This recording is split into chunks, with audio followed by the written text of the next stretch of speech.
Have you ever wondered what really happened in England's huge icy stone castles during the harsh medieval winters? Warm, cozy halls with fireplaces? No. In fact, these colossal fortresses were permeated with cold. How did they manage to survive months of bitter cold using only what was at hand? Watch the video to the end to find out how lords and their subjects survived in conditions that would guarantee any of us would freeze to death. We rarely think about what happens deep beneath the foundations of massive castle walls, hidden from view, sunlight, and the biting winter winds.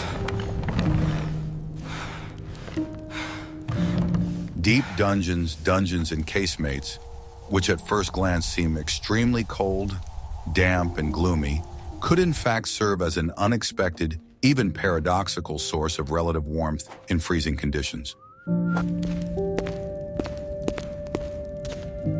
This warmth came from the Earth itself. According to modern geological research, at a certain depth, just a few meters below the surface, the temperature of the Earth remains relatively stable throughout the year. This phenomenon is due to the constant geothermal heat that emanates from the bowels of our planet. While the surface was covered in severe frost, freezing rivers with thick ice and penetrating even the thickest raincoats to the bone, the temperature in the deepest and most isolated underground chambers could remain well above zero. This was a real salvation. The constant temperature allowed food supplies to be preserved. Wine, grain, vegetables, pickles, meat, all of these could spoil or freeze in the cold. But in the deep cellars, they remained in perfect condition. The stable temperature of the cellars was critical for long-term storage of provisions, ensuring the survival of the castle during prolonged sieges or harsh winters. Sometimes this heat was transferred through stone floors, slightly raising the temperature of the rooms located directly above them. It was a kind of underfloor heating effect that medieval builders may not have understood scientifically, but intuitively felt the benefits of.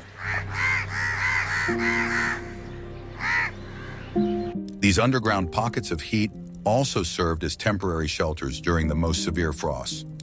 When even the thick, multi-meter walls of the castle could not completely protect against the piercing wind and cold, the inhabitants of the castle, their retinue, servants, and even the garrison could descend into these depths. There they found refuge from the elements and felt that the blood of the earth itself prevented the castle from freezing completely. It was not just a shelter, but a place where they could regain their strength, avoid frostbite, and wait out the coldest nights. We'd love to hear your thoughts. What else besides warmth do you think could have come into the castle from underground? For example, any smells or sounds? Share your thoughts in the comments. In the harsh, long winter, when the world outside the castle walls turned into an icy desert, its inhabitants faced one of the most critical problems, the problem of water. Rivers, lakes, and even moats around the castle were frozen solid. The wells in the outer courtyard froze over, and their lifting mechanisms were covered with frost. Obtaining fresh water became a daily challenge.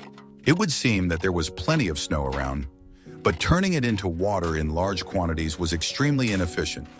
It took a huge amount of precious firewood to melt enough snow for drinking, cooking, and the needs of even one person. But water was needed not only for drinking. It was needed for cooking, for making soups and porridges, which were the basis of the diet. It was needed to maintain basic hygiene. And of course, it was necessary for animals, primarily horses, the main fighting force and means of transport of that era. A dehydrated garrison and dead livestock meant inevitable defeat in the event of a winter siege. Of course, ale, cider, and wine were actively used as beverages. These drinks were less prone to freezing due to their alcohol content and were considered safer, as the fermentation process killed many bacteria, but they could not replace water in all its forms. And then one of the most hidden and ingenious inventions of medieval engineers came into play. As archaeological and historical research shows, some castles may have had secret wells or deep underground cisterns of a very special type. They were not connected to underground sources. Their task was to collect water literally from the air. These unique structures were designed to collect condensation. The source of moisture was the castle itself, filled with life. Imagine hundreds of people, the lord and his family, their entourage, a garrison of soldiers, numerous servants, who were constantly breathing, exhaling a cloud of vapor with each breath. Added to this were abundant vapors from hearths, kitchen stoves where boilers were constantly boiling, and even from damp clothes that were dried by the fire. All this warm, moisture-laden air circulated within the enclosed space of massive stone walls. The engineer's idea was to create a trap for this humid air. This trap was the underground cisterns. These vertical shafts or chambers, extending deep underground, served as a kind of giant refrigerator. While the air inside the castle was relatively warm, the walls of these underground structures maintained the constant low temperature of the earth. This created a sharp difference in temperature. When warm, humid air from the living quarters entered this cold chamber, it came into contact with the icy stone walls. An intense condensation process took place, the same one we see when we take a cold bottle out of the refrigerator on a warm day. The water vapor instantly cooled, turning into tiny droplets of water right on the surface of the stone.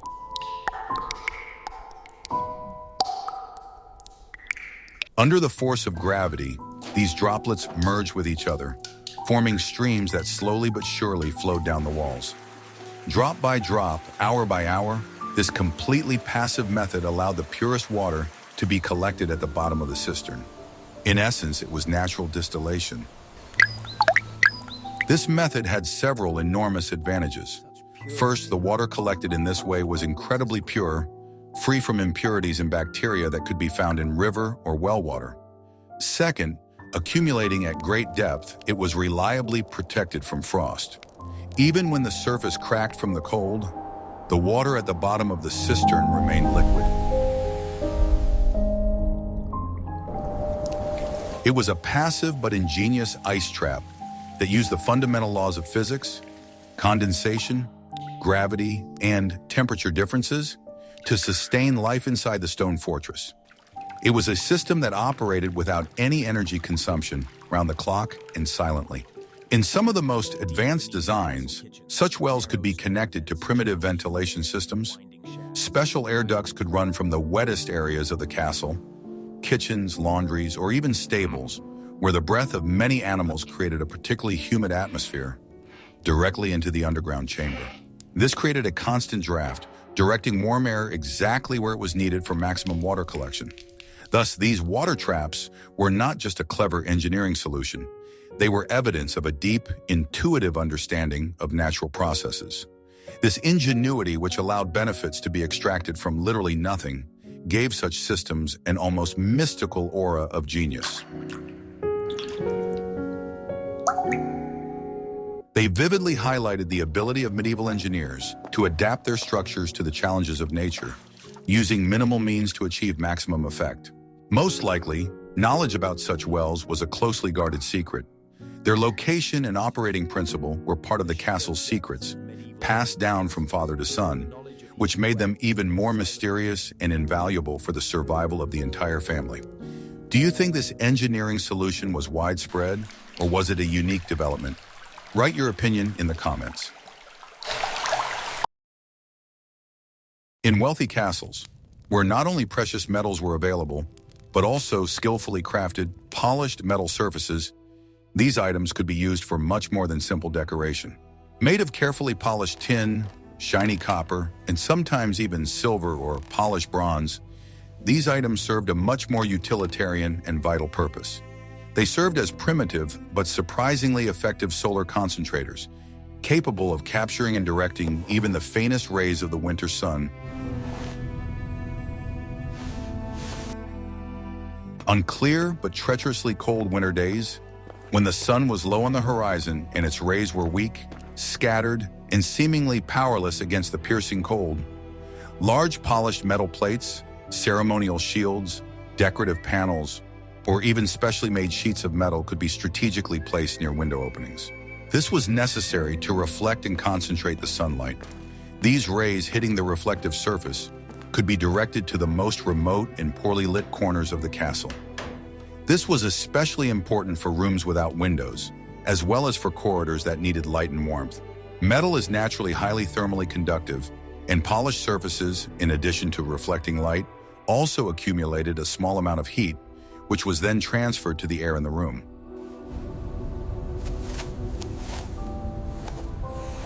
This was, of course, not a complete heating system, but even a slight increase in temperature was significant in the cold conditions of the castle. It was one of those little secrets that made life in the castle more bearable.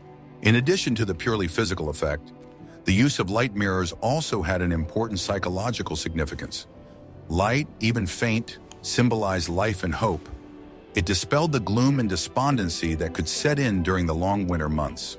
A directed beam of light could lift the spirits of the castle's inhabitants, creating the illusion of a warmer and more welcoming space. It was a kind of psychological armor against the oppressive cold and grayness. Have you ever wondered why medieval castles have so many narrow passageways and why the ceilings in some rooms seem so low? When we imagine a castle, we often picture huge, echoing halls and majestic arches. But the reality was much more practical and often cramped. This was not simply a matter of architectural style or the whim of a medieval designer. Behind each of these decisions was a harsh necessity and a deep, intuitive understanding of how to survive in a world without central heating. It was a well-thought-out strategy, a brilliant response to the main challenge of that era, the pervasive cold. Our Father, who art in heaven, hallowed be thy name. Let's start with the ceilings.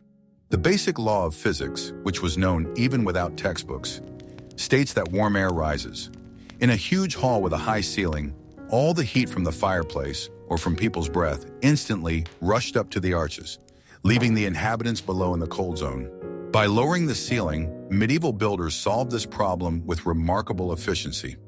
The volume of the room was significantly reduced, which meant that much less energy was required to heat it. Even a small hearth or a few candles could significantly raise the temperature in such a room. This created a feeling of comfort and security. While a blizzard raged outside the walls and drafts howled in the Great Hall, the private chambers with their low ceilings provided an island of comfort. The heat was concentrated exactly where it was needed, at people's level, not somewhere under the roof. Now let's move on to the narrow passageways. They also played a key role in preserving precious heat. A wide, straight corridor is essentially a wind tunnel for drafts. Any opening of the front door or window at one end instantly created an icy stream of air that blew the heat out of all the adjacent rooms. Narrow corridors, often with turns and bends, changed the situation dramatically. They fragmented and slowed down the air currents, preventing the cold from moving freely through the castle. It was a kind of thermos effect, where each segment of the building became more isolated and better at maintaining its temperature. This created a whole system of thermal zones. Moving around the castle, a person would pass from one relatively warm space to another, bypassing short and narrow corridors that acted as airlocks, preventing heat and cold from mixing. The narrow spiral staircases typical of many castles deserve special attention. Their main, well-known function is defensive. An enemy climbing such a staircase was extremely vulnerable, while the defender at the top had a huge advantage. But there was a second, equally important role. The spiral design is an ideal barrier to air. It disrupts the natural draft that occurs in a straight staircase, the so-called chimney effect. Cold air from the lower, more damp floors simply could not rise so easily to the living quarters above. Moreover, the massive stone walls of the stairwell served as a real heat accumulator. They slowly absorbed heat from the fireplaces and people on the living floors, and just as slowly gave it back, smoothing out temperature differences. Even at night, such a staircase was not as cold as it could have been. Thus, these architectural solutions demonstrate the remarkable multitasking capabilities of medieval thinking. They served not only to protect against enemies with swords, but also to combat an invisible, but no less dangerous enemy, the piercing cold. Castle builders also intuitively used vertical zoning. They understood perfectly well that different levels of the building had different temperature regimes and used this to their maximum advantage. The living quarters of the lord and his family, the so-called solar or private chambers, were almost always located on the upper floors. Warm air rose there from the large hearth in the main hall 1 floor below, providing additional passive heating. In addition, the upper floors were further away from the cold and damp ground. Warehouses, storerooms, and other utility rooms that did not need constant heating were located below, in basements or on the ground floors. The low but stable temperature of these levels was ideal for storing wine, grain, and other supplies, protecting them from both frost and spoilage. It was an incredibly logical and thoughtful solution that made the most efficient use of every cubic meter of space. Nothing in the castle was accidental. Every corridor, every staircase, and every window was part of a unified system designed to ensure the safety and survival of its inhabitants. Do you think modern architects use any of the life hacks that castle builders used? In medieval castles, where furniture was scarce and bare stone walls literally radiated cold and dampness, textiles played a huge paramount role. They were not just a part of everyday life, but a real tool for survival, transforming an icy stone box into something resembling a home. When we talk about textiles, we don't just mean the layers of clothing that protected people from the cold. We are talking about a whole arsenal of woven products, massive tapestries, heavy draperies, thick carpets, and even simple mats.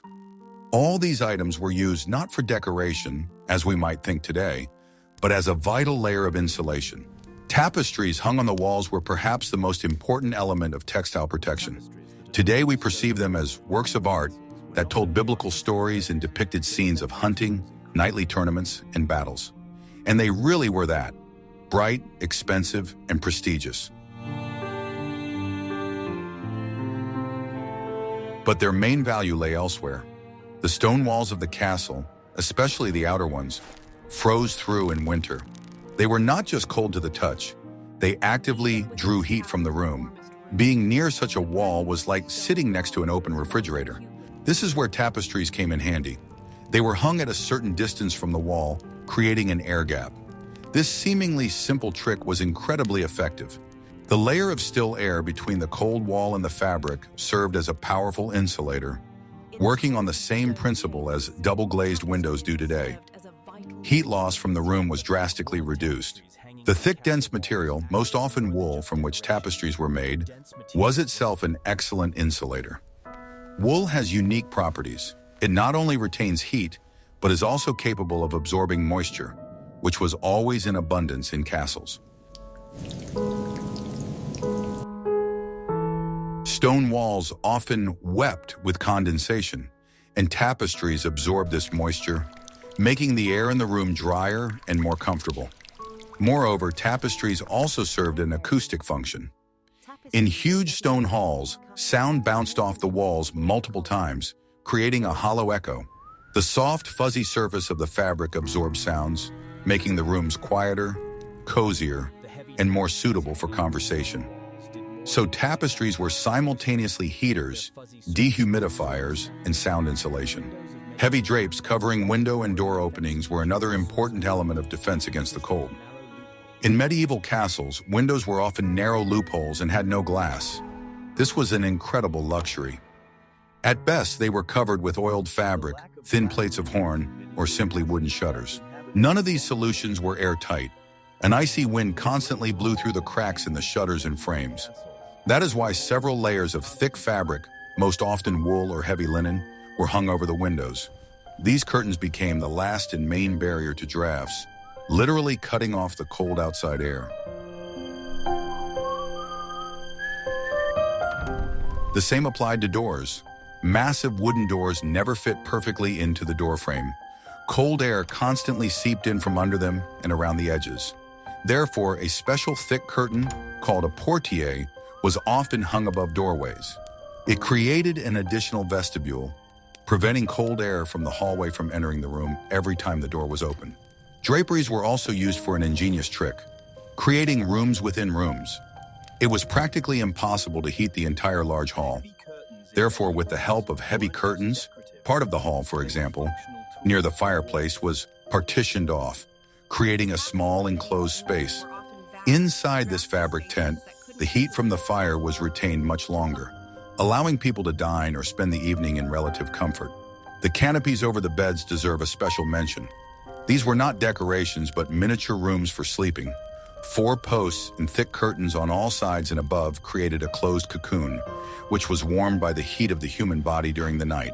This allowed people to sleep in warmth, even when the temperature in the bedroom itself dropped to almost zero. Finally, we must not forget about the floors. In medieval castles, the floors were stone, tiled, or at best planked, and they were always icy cold. The cold rose from the ground and from the cellars, making walking barefoot or in thin shoes not only uncomfortable, but also dangerous to health. To combat this, floors were covered with anything that could provide even the slightest insulation. The simplest and cheapest solution was straw or dry reeds. These were laid out in a thick layer, creating a soft and relatively warm bedding. Fragrant herbs such as mint, lavender, and chamomile were often added to the straw to mask unpleasant odors. Wealthier homeowners used mats woven from straw or reeds. They were more durable and looked neater. The height of luxury and comfort, however, were real wool carpets. They cost a fortune and were only available to the wealthiest lords. A carpet on the floor was not only a sign of status, but also the best protection against the cold coming from below. Thus, textiles in a medieval castle were not just a decorative element, but a vital, multifunctional tool for survival.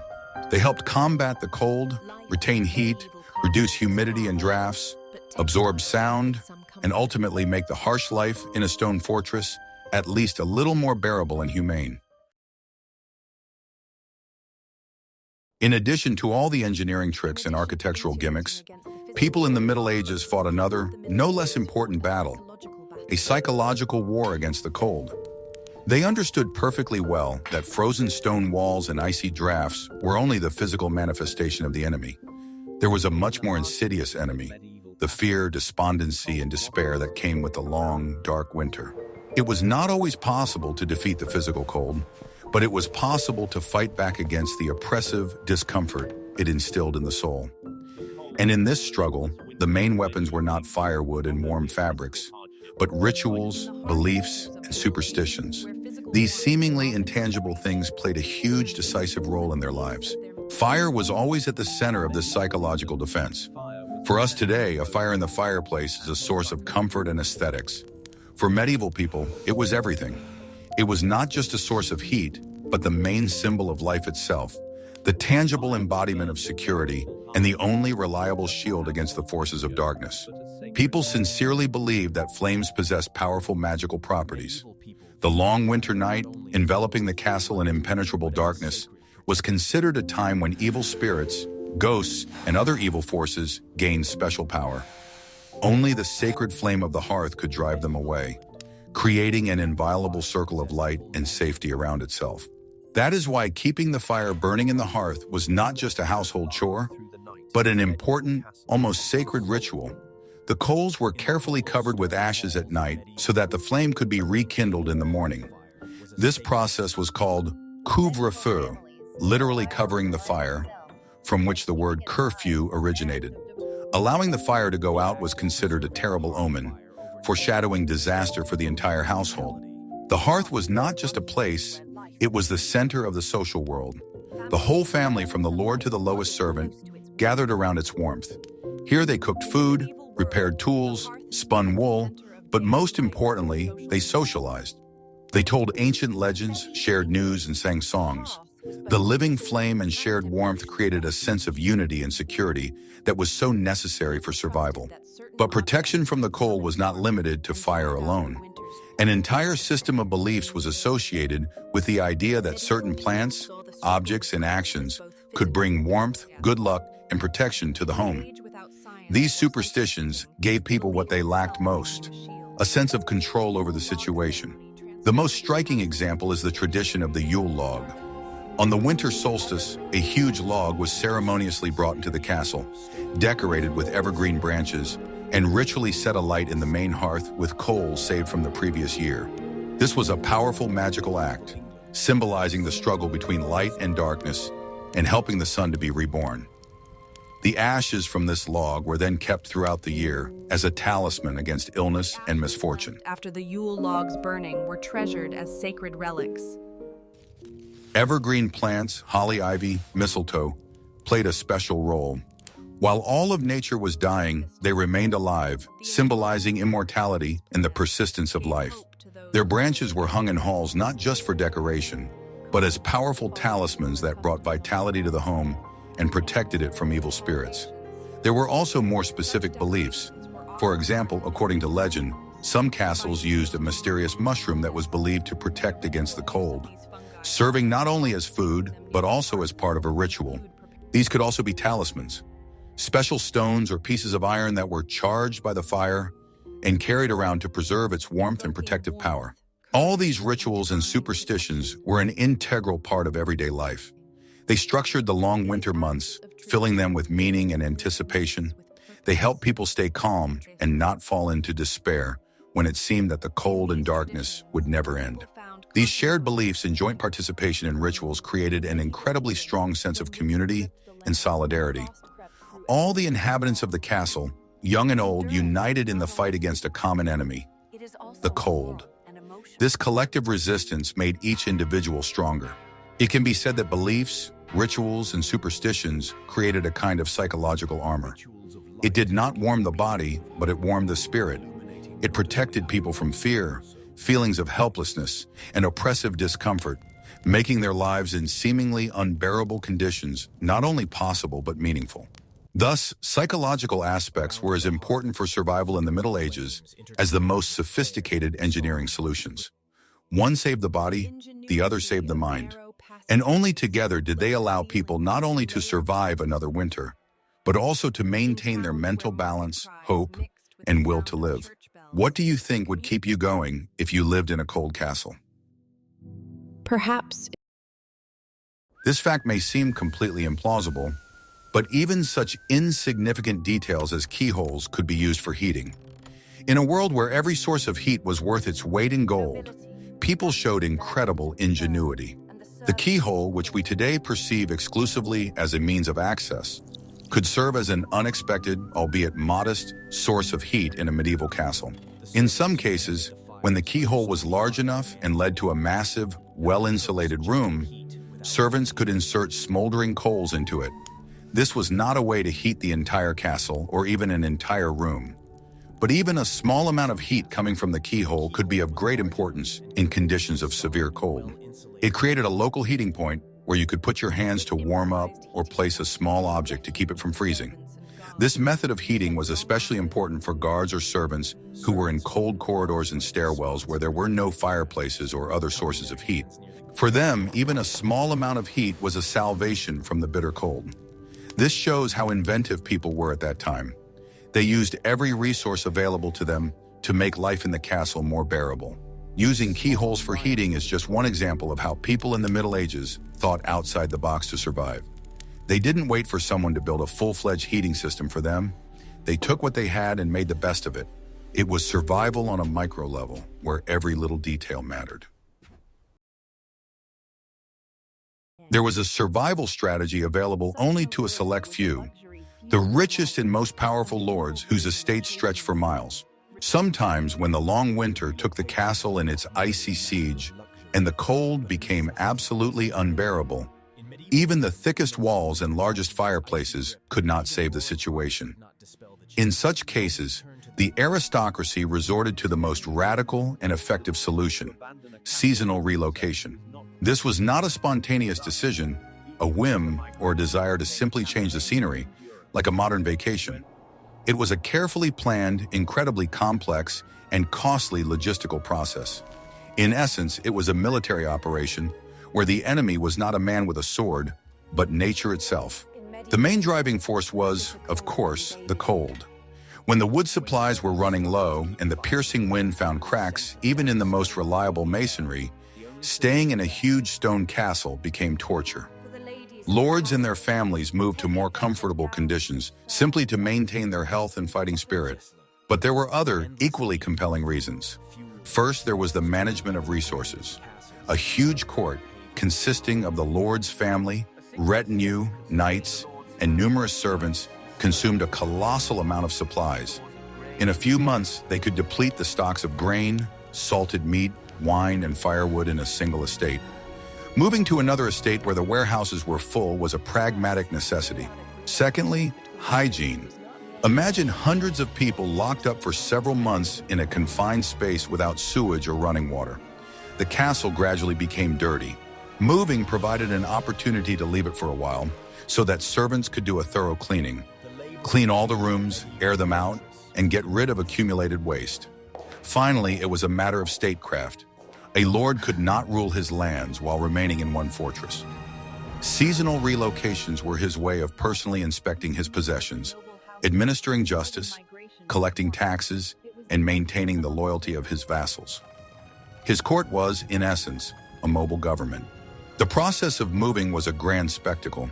It was not just a caravan of a few carts. It was the movement of an entire court, a small mobile kingdom. Lords did not travel light. They took with them everything that made up their daily life and defined their status. A long line of carts carried dismantled furniture. First and foremost, the master's bed, which was the most valuable item in the house. It was followed by chests containing expensive clothing, bedding, tapestries, which were necessary to insulate the new home, silverware, and kitchen utensils. The entire staff traveled with the lord and his family.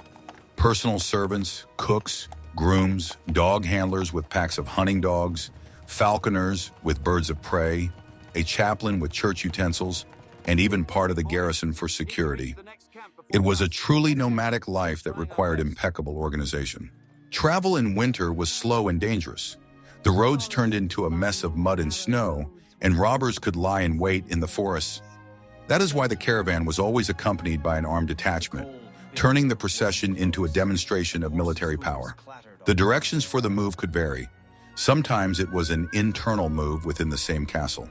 The lord's family could leave the huge, cold, and ceremonial main hall and move to more compact, cozy, and well-protected living quarters in one of the towers, which were much easier to heat. More often, however, they moved to another property. This could be a castle located in a more southern, climatically mild region. Or it could be not a military fortification, but a comfortable manor house located in a valley protected from the winds and better suited to peaceful life than to defense. Such moves were not just a way to escape the cold. They had profound social and political significance. A lord who could afford to maintain several residences and easily move his entire court between them demonstrated enormous wealth and power. The very sight of this grandiose caravan was a powerful political statement. It reminded everyone, vassals and rivals alike, of its master's resources and power. It was a visual confirmation of his status, saying without words, "I am able to provide comfort for myself and my family in all circumstances, and my power extends everywhere." Thus, seasonal migrations were not a whim, but a complex, multifaceted strategy of survival and governance available only to the upper echelons of medieval society. And they served as vivid evidence that even the most powerful people of that era could not completely control nature and were forced to submit to its harsh laws. The battle against the winter cold was not only fought in the lord's chambers or in the warm halls of the castle. For the vast majority of its inhabitants, soldiers, craftsmen, grooms, and servants, this struggle took place outside, in the open spaces of the inner courtyard and in the workshops, which were exposed to the elements. Life here never stopped for a moment, and survival depended not on comfort, but on constant movement, quick wits, and collective effort. The first and main line of defense against the elements were the castle walls themselves. We are accustomed to thinking of them only as protection against enemy armies, but they were no less effective against the icy wind.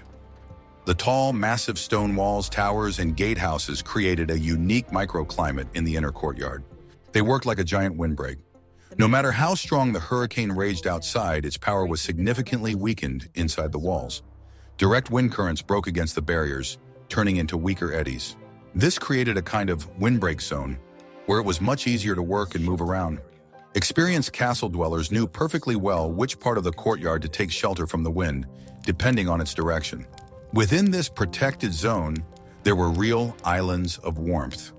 These were workshops where work continued even in the most severe frosts. They became centers of attraction for everyone who was forced to stay outside. The hottest place in the entire castle was undoubtedly the smithy. The red-hot forge, radiating heat, created an island of almost summer temperatures around it. The blacksmith's work was incredibly hard, but in winter he was the envy of everyone. The doors of his workshop were always open to frozen guards or servants who came in for a moment to simply stand by the fire, stretching their numb hands toward it. Other such centers were the bakery and the brewery. The huge ovens in which bread was baked for the entire garrison radiated intense heat. The same was true of the large cauldrons in which ale was brewed. The smells of fresh bread and beer, mixed with the warm air, made these places especially attractive. Even in less hot workshops, such as carpentry or shoemaking, there was always a small hearth burning. It was needed not only to heat the workers themselves, but also for production needs. For example, to heat glue or wax. These small fires were vital for maintaining the rhythm of work and morale. However, the main source of heat for ordinary people was not the stove, but their own bodies, warmed up by hard physical labor. In winter, idleness was equivalent to freezing. To survive, you had to keep moving, and there was always plenty of work to do in the castle. One of the most important activities was gathering firewood. This process provided a double benefit. First, the work itself, cutting down trees, sawing logs, chopping firewood, was incredibly energy intensive. It made the blood run faster through the veins and warmed better than any fire. Second, the result of this labor was fuel that fed all the hearths in the castle, from the kitchen to the watchtower. The soldiers on the walls could not afford to stand still. They constantly patrolled the perimeter, engaged in drill training, cleaned their weapons, and repaired their armor. Every action, every movement helped to combat the cold, which was particularly intense on the open walls. Servants constantly bustled about the courtyard, carrying heavy loads, buckets of water from the well, armfuls of firewood, sacks of grain. Their day consisted of constant movement, which kept them from freezing. In fact, for the working class, winter was not a time of rest, but a period of intense physical activity. Of course, it would have been impossible to survive without the right clothing. Winter wardrobe was not a matter of fashion, but a matter of life and death. The main materials were wool and leather, two ingenious inventions of nature. The bottom layer of clothing was usually made of linen, which absorbed sweat well. Several layers of woolen shirts and pants were worn on top of it. The unique structure of wool fiber allows it to trap air, creating a heat-insulating layer. In addition, wool continues to warm even when wet. Outerwear was made of leather or thick cloth. A leather cloak or jacket did not so much keep you warm as protect you from the wind and moisture, preventing them from reaching the insulating woolen layers. A hat and hood were essential accessories, as a significant amount of body heat is lost through the head. Sturdy leather shoes, stuffed with straw or wool scraps, protected the feet from the cold coming from the frozen ground. We are concluding our journey into the Middle Ages. Today we will discover that life in a castle was far more mysterious and enigmatic than you could have imagined. Cold was the enemy, and people fought it using not only primitive, but also ingenious methods. What would you like to learn about the Middle Ages in our next episode? Suggest your topics in the comments, and of course, don't forget to subscribe to our channel so you don't miss any new exciting videos.